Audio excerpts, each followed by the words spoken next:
Sementara itu pemirsa, DPRK Aceh Besar tetap memiliki komitmen yang tinggi untuk menyelesaikan sejumlah rancangan kanun menjadi kanun.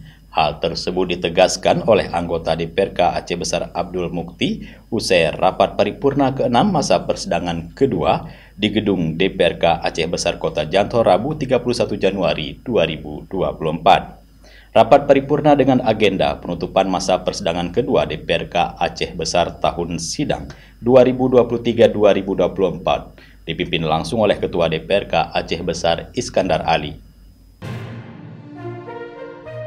Ketua Badan Legislasi DPRK Aceh Besar Abdul Mukti menjelaskan dalam pelaksanaan fungsi legislasi pada masa persidangan ini DPRK Aceh Besar bersama dengan pemerintah daerah telah berhasil menyelesaikan satu rancangan kanun menjadi kanun di luar Prolegda tahun 2023, yaitu kanun tentang APBK Aceh Besar tahun anggaran 2024. DPRK Aceh Besar masih membahas sisa Prolegda tahun 2023.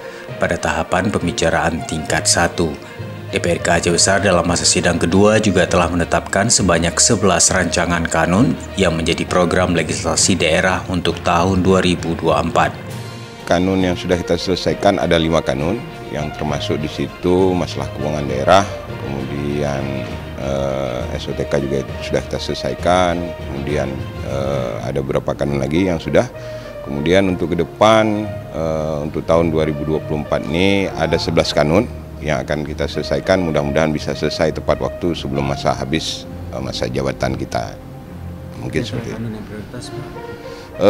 Kemarin prioritas tentang keuangan daerah itu yang sangat mendesak sehingga tidak terkendala lagi dengan pencapaian daerah sehingga bisa maksimal lah untuk pencapaian baik itu dari PAD dan sebagainya. Mungkin seperti itu.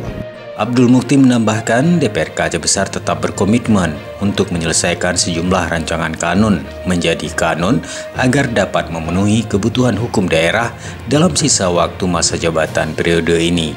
Dari 11 kanun itu kita berusaha minimal setengah lah kalau memang bisa selesai, karena kita berakhir di bulan 8. Nah, nanti kalau memang kita bisa berlanjut, ya kita akan lanjutkan kembali. Mudah-mudahan bisa selesai semuanya, Pak. Mungkin seperti itu. Ada kanun-kanun yang mungkin seperti permintaan atau keuntungan dari pemerintah kabupaten? Ada. Dan sekarang kanun keuangan yang memang sedang diinginkan untuk diselesaikan, mungkin kendala kemarin karena di bulan 12 kita agak mepet waktunya, mungkin dalam waktu setelah Pileg ini kita akan lanjutkan kembali. Dari Aceh Besar, Tim Liputan Aceh TV melaporkan.